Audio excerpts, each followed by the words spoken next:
Hey, welcome to the channel. If you watched the last video, we talked about the updates on the 85Z28 that's LS swapped and currently has a AR5 that I'm installing into it. And we're getting that ready to go to Autocross Week in July. The purpose of today's video is, in the last video I talked about doing some coolant system repairs on my 89 IROC, which is all original with the 5.7 tune port. Basically, we ran into an issue where found that the overflow tank had a hairline crack in it, and after I found that, I decided that there was not going to be a repair done. I was just going to go ahead and order a new one. And keeping it stock was essential, just because everything else besides the radio is stock on this car, and that's the way I'd like to keep it. So in this video, I'm going to go over a OER replacement overflow tank install, which should be pretty easy and quick, but just wanted to show you some of the tips and tricks that I went through to get this done. So follow along, stick with me, we'll get it done. All right, let's start with getting this hood up.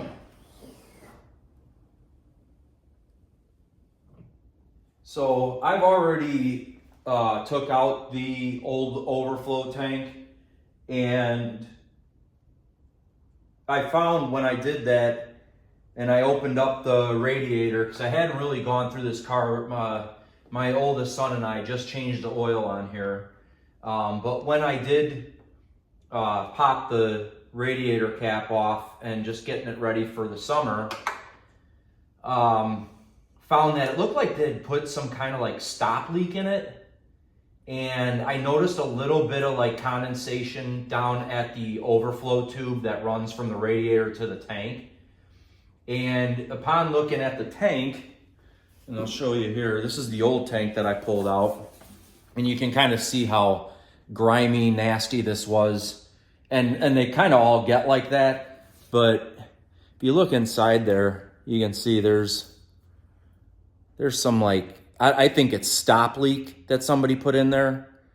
And I don't know if they did the stop leak thinking that they were gonna be able to prevent this from leaking. I don't know if you can see that there, but there was some kind of like super glue. Didn't even look like a epoxy or anything. It literally looked like somebody took super glue and just ran it over there. And that little crack, unfortunately, is enough that it was causing some condensation out of there. I'm guessing somebody thought it was leaking out of here at some point, but I didn't see anything. So taking this off, I mean, super simple.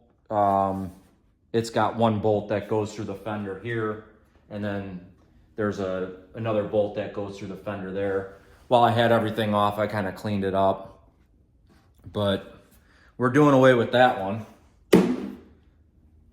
And while I was at it, I don't know if you guys, so usually if I take something off, I'll try to improve it, or at least clean it up and make it serviceable again.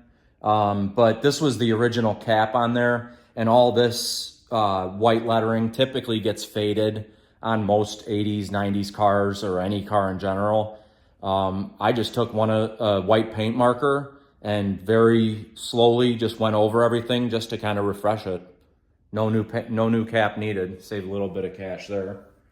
And then for the overflow, the tube that goes from the overflow to the radiator, I was able to just kind of get a pick in between that clamp, and that's like a crimp clamp. I don't know exactly what they're called, but I was able to get a pick in between there, pry it open just enough that I was able to slip that off. So I'm gonna clean up this tube. I think I'm just gonna reuse it because it doesn't seem like there's anything wrong with it. It should work just fine.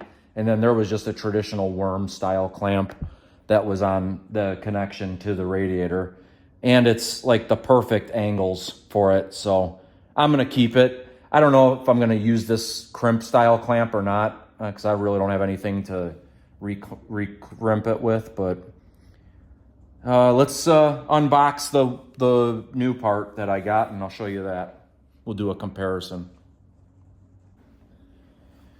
All right, well, as you can see, I already opened the box. Anything that says Summit on it and it's in a box, I can't wait to open it. I don't know about you, but this is how it comes. I haven't even opened this part yet. I just did a quick check to make sure that it had the stud there for mounting and the stud there, because the 82 through, I believe it's like 85 or 86, they have a different style overflow tank. They have one that does not have this stud. There's an actual another mounting tab up top. All right, let's get this sucker opened up and take a look at it, see what the differences will be. Even though it's an OER piece, there's obviously going to be some stuff that won't be the same. But I'll probably keep that overflow tank. Not that somebody that, if I ever sell the car, which I don't have any plans to, but that somebody would want a cracked overflow tank, but it is original to the car, so. But yeah, I'll give you a part number there. I don't know if you can see that. It's for the 89 through 92 F bodies. Oh, so there you go. So 82 through 89 is probably going to have a different coolant system, overflow tank. And I can show you that real quick, what I'm talking about. So this is my 85, if you're new to the channel. That's LS swapped. It's a work in progress right now. But see, that's the difference in the overflow tank. It's a little baby one, and it's got a mount up here that goes through, and then the same mount on the bottom. They just switched it up a little bit. So nothing too crazy.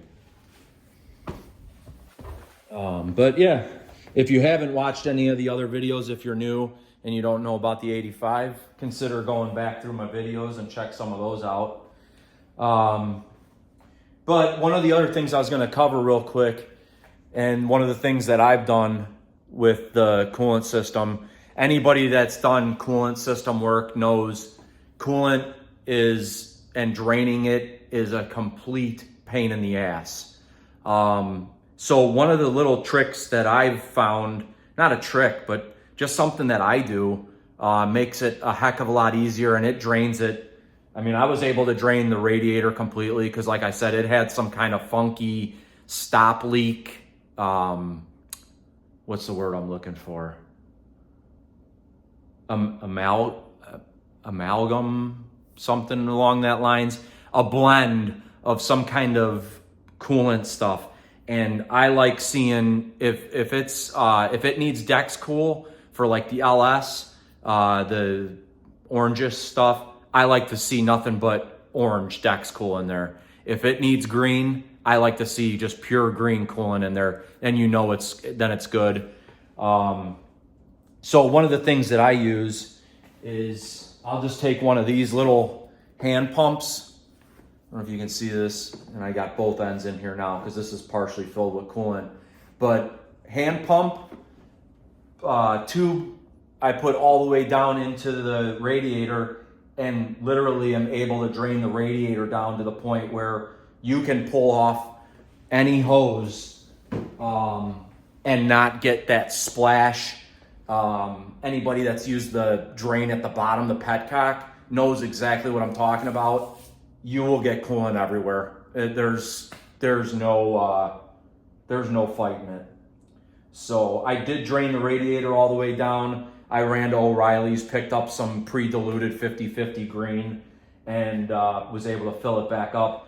That's not to say that when I don't run it, that it's not gonna probably get some of the stuff that's in the block stirred up, but I plan on doing a couple different drains and fill it back up.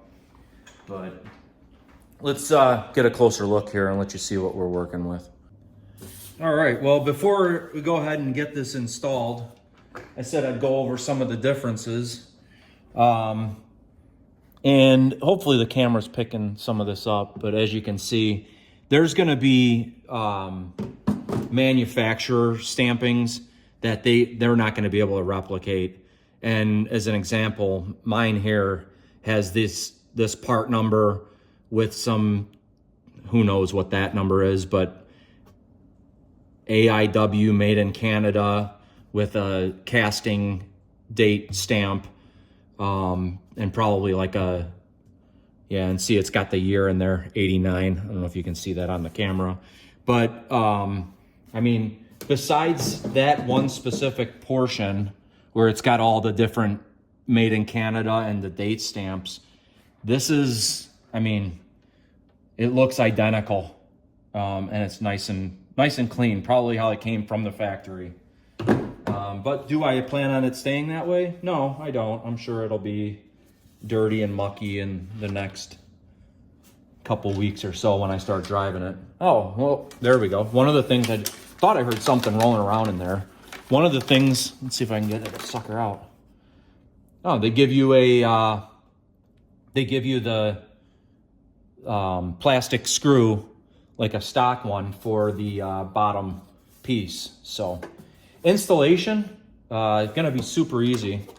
Looks like you're just gonna take this off. This is one of the cool things about this camera stand I got. I feel like a pro YouTuber now.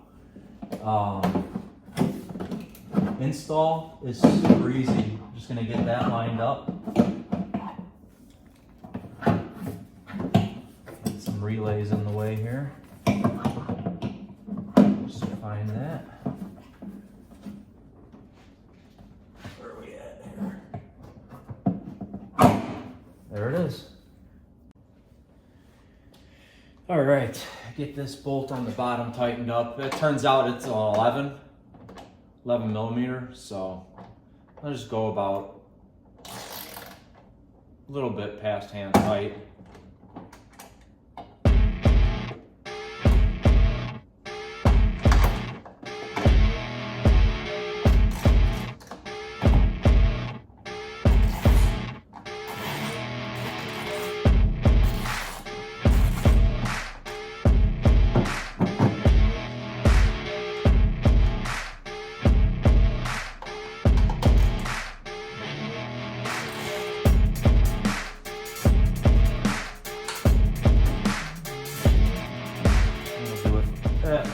And that's just, I mean, that's just a bolt going into the plastic. I'm not going to tighten that up very much at all.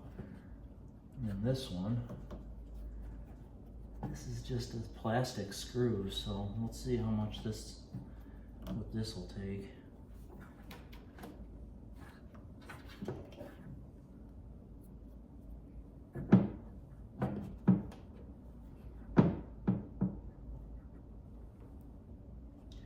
All right, well, I can show you. So one little thing that I'm seeing right now, I'll try and get you in there to see it, which is pretty interesting. And you're gonna run into this stuff with OER parts, and this, I don't know if this is really meant to be a review, but it's gonna be hard to see.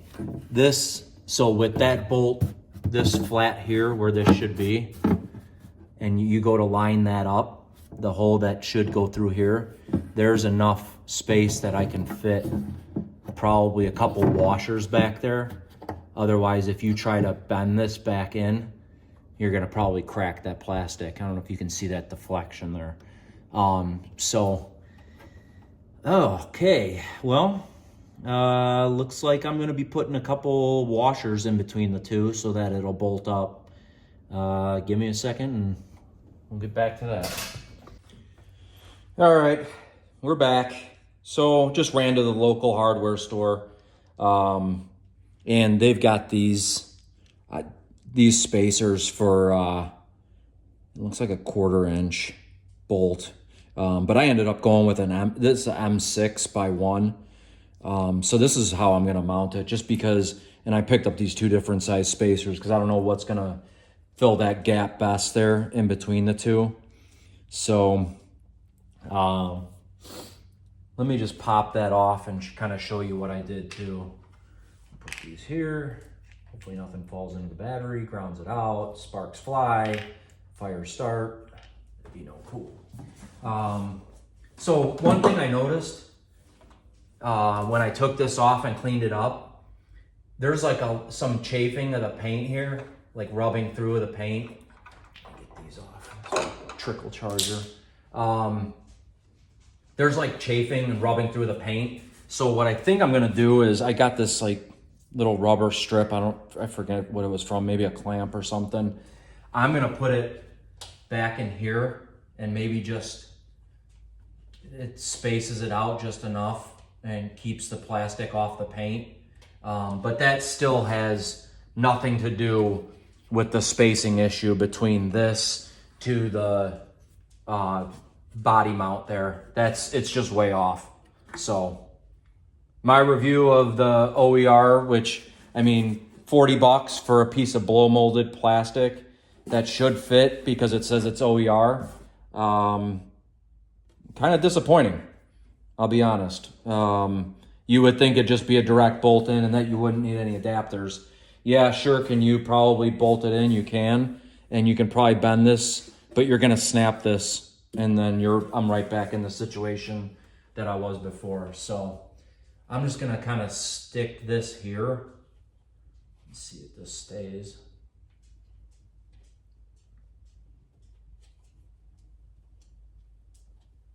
No, is it gonna stay?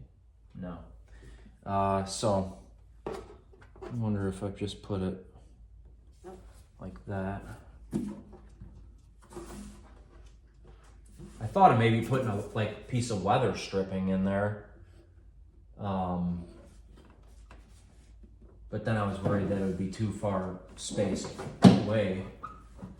Little did I know that it wasn't gonna fit. It needed to be, and it was spaced away anyways.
That's in now.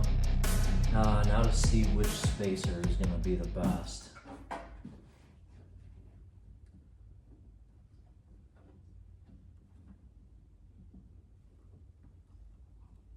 Damn, that's it.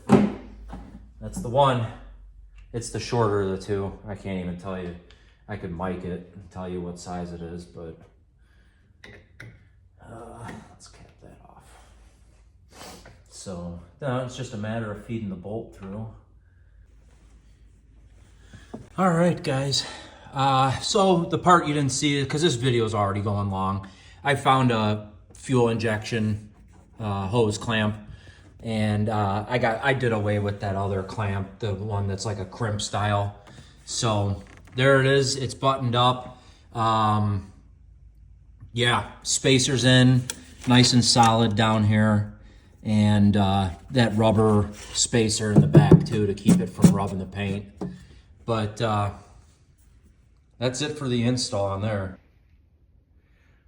All right, well, that's gonna do it for the install of the Coolant Overflow OER replacement. As you can tell, I mean, as I've said in previous videos, nothing's gonna be completely bolt in. It's disappointing. And it's frustrating, but if you're not prepared to alter it, modify it, whatever you want to call it, fabricate something for it, I mean, it's a long road ahead, and it's frustrating. So once you overcome that and you get it good enough to get on the road and get back to driving, that's, I think, the important part. But I appreciate you watching the video. I appreciate you coming back if you're a subscriber. I've been looking at a lot of the analytics on the YouTube app. It looks like there's a lot of views going on, and it's not from a lot of the subscribers. It's from people who aren't subscribed. A lot of the subscribers are watching, but I got a lot more views from non-subscribers. So if you would consider giving me a like, subscribe, share the video, save it to your watch list. My goal with these videos that I'm going to try to do, as I've said before, is informational. But what I'm going to try to do is I want to try and do a midweek release, like Wednesdays, because I follow a lot of YouTube video producers as well, specifically a lot of car stuff. So like I follow Legit Street Cars. I follow Dennis Collins with his coffee walk, the Hamilton Collection, V-Tuned, Goon Squad guys. I really enjoy all their videos. The one thing it always leaves me wishing for is something midweek release. So I'm hoping to maybe fill that gap. I don't know if there's a need for it, but we'll see. We'll go from there. So that's it. Thanks for watching. Stick with me. We got more coming, and we'll see you next time. Have a great day. Bye.